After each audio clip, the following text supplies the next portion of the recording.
Төрийн албан хаагчдын нэгдсэн зөвлөгөөн боллоо. Булган аймгийн засаг даргын тамгын газар төрийн албаны зөвлөлийн салбар зөвлөлөөс энэ онд хийж хэрэгжүүлэх бодлогын төвшний ажлын гараагаа төрийн албан хаагчид руугаа чиглүүлэн төрийн албан хаагчдын нэгдсэн зөвлөгөөнийг 2021-ний өдрүүдэд амжилттай зохион байгууллаа.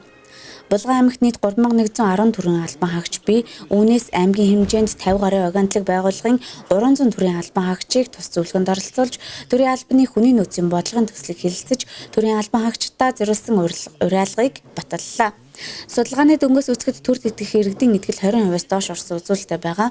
Үүнийг дээшлүүлэх зорилт тавин санал санаачлагтай ажиллах, төрийн албан хаагчдынхаа нийгмийн асуудлыг анхаарч, орчин нөхцөлийг сайжруулах асуудал улсын хэмжээнд хурцаар яригдаж байгаа өнөө үед орон нутагтаа төлхөө анхаарч ажиллахаа аймгийн удирдлагаас онцоллоо. Улсын хэмжээнд төрийн албатай холбоотой төрийн албаны төрийн шуурхай байдал, үйлчилгээ, төрийн албан хаагчдын чадвартай холбоотой асуудлууд бас нэлээд яригдж байгаа. Ер нь бол төрийн хуулийг орон нутагт хэрэгжүүлэх ард иргэдэд гүүр болж байгаа гол хүмүүс бол төрийн албан хаагчид, төрийн жинхэнэ албан хаагчид. Тийм учраас оны эхэнд, шинэ оны эхэнд засаг даргын болон засгийн газрын үйл ажиллагааны мөрийн хөтөлбөр хэрэгжүүлэх гарааныхаа жил дээр бас төрийн албан хаагчдаа зөвлөгөөн зохион байгуулж, мэдээлэл солилцож, үүрэг чиглэлөгч бас харилцан туршлагын солилцуулах ийм арга хэмжээ зохион байгуулахаар төлөвлөж хийж байгаа маа. Засаг даргын үйл ажиллагааны хөтөлбөртөө нэгт уялдсан. Үйл ажиллагааны хөтөлбөрт тус бүх асуудлуудыг энд бас оруулж байгаа. Хамгийн гол нь энэ зөвлөгөөний үр дүнд манай төрийн албан хаагчид бас ажиллах урам зориг нь нэмэгдэж, харилцан биеийнхээс туршлага судалж өөртөө итгэл нэмэгдэж тийм ээ. Бас төрийн хуулийнхаа хүрээнд ажиллах тийм боломжуудыг бүрдүүлэх талаар үзэж байна. Нөгөө талаас энэ зөвлөрсөн төрийн албан хаагчдаас үйл ажиллагааны хөтөлбөрт туссан төрийн албан хаагчдын хүний нөөцийн бодлогын баримт бичгээр саналыг авч шинээр батлуулахаар бэлтгэж байгаамаа.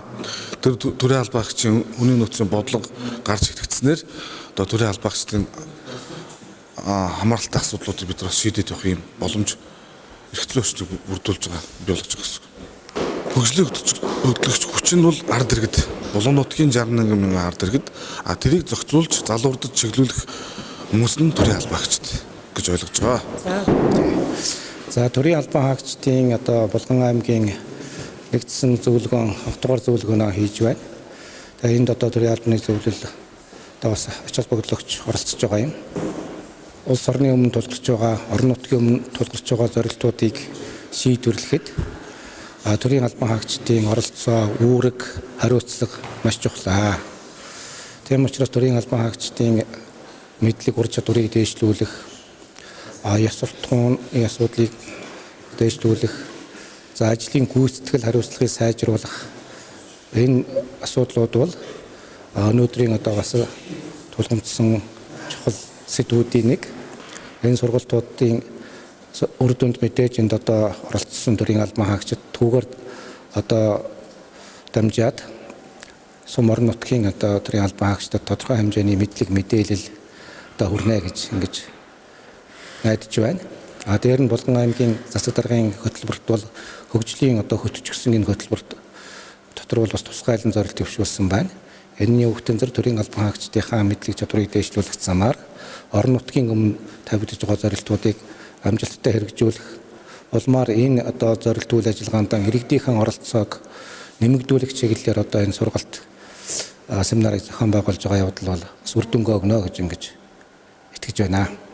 Булган аймгийн төрийн албан хаагчид нь Монгол улсынхаа хөгжлийн түвш явуулахын учир улс орондоо манлайлан хошуучлагч, шинийг санаачлагч, хөгжилт хөтлөгч нойж, хурдтай, хариуцлагатай, хяналттай төрийн албыг төлөвшүүлэх зорилгыг дуу нэгтэйгээр хэлэлцэн уриаллаа. Өнөөдрийн энэ төрийн албан хаагчдын энэ аймгийн зөвлөгөөн бол чухал, цаг үеэ олсон чухал асуудлуудыг ярьлаа энэ зөвлөгөөнөр. Энэ чухам цаг үеэ яагаад олсон бэ гэхээр бас энэ 2016 оны сонгуулийн дараа бас төрийн албанд шинээр орсон энэ ялангуяа энэ залуу улсууд бол маш их сургамжтай зөвлөгөөн болж байна. За Ахмад хүний хувьд ч гэсэндээ бас энэ уламжлал шинжлэлийг бас энэ хослуулсан сонирхолтой маш утга төгөлдөр маш сайхан лекцүүд явагдлаа. Орон нутгаас ирж байгаа энэ залуу боловсон хүчин бол тэр ёс зүй ажилтлын ур чадвар суух зэрэгт нь бол энэ чухал ажил бүгдэл өгсөн. За өнөөдрийн зөвлөгөөн сургалтууд бол ерөнхийдөө айгүй ач холбогдолтой боллоо. Бас хүсэн хүлээжсэн сургалт зөвлөгөөн бол өмнөөс өмнө байна. Тэгээ өнөөдрийн зөвлөгөөнөөс гол олж авсан бол төрийн албан агчийг чадваржуулъя гэж юм тийм ээ. Тэгэхээр өөрчлөлтийг өөрөөсөө эхлэе гэдэг энэ уриалга бол их зөв. Аливаа одоо улсын хөгжил бол хүнээс эхэлнэ.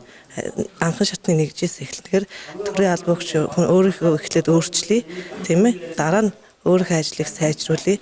Ер нь төрийн албан агч өөрийгөө сайжруулад одоо юу гэдэг харилцаан дээр анхаарад өөрийнхөө ажил дээр чадваржаад ирэх юм бол төрийн ажил аяндаа өөрөө дээшээ гараад ирнэ гэж үздэг учраас бол санал нэгдээд тэндээ очиод бол албан агчтай өөрсдөө эхлээд өөрчлөлтөө гэдэг уриалгыг бол гаргая гэсэн юм шиг баримжаатай байна. Тэмүүн энэ зөвлөгөөнийг бас орон нутгад өөрсдөө зохион байгуулад энэ зөвлөгөөний зохион байгуулсан аймгийн удирдлагууд тийм ээ ажлын хэсгээс урьж хагаад бас сумдаа байгаа төрийн албан агч нартай энэ мессежийг бас өгвөл зүгээр юм байна гэсэн тийм бодолтой гарч ирлээ. За хөгжлийн хөтөлбөр Аймгийнхаа нийт төрийн албан хаагчдаа хуулиа зохиж иргэдэд дээдлэн хурдтай хариуцлагатай хяналттай төрийн албыг төлөвшүүлэх үйлс намжилт хүсч улсдаа манлайлна гэдэгт итгэж байна.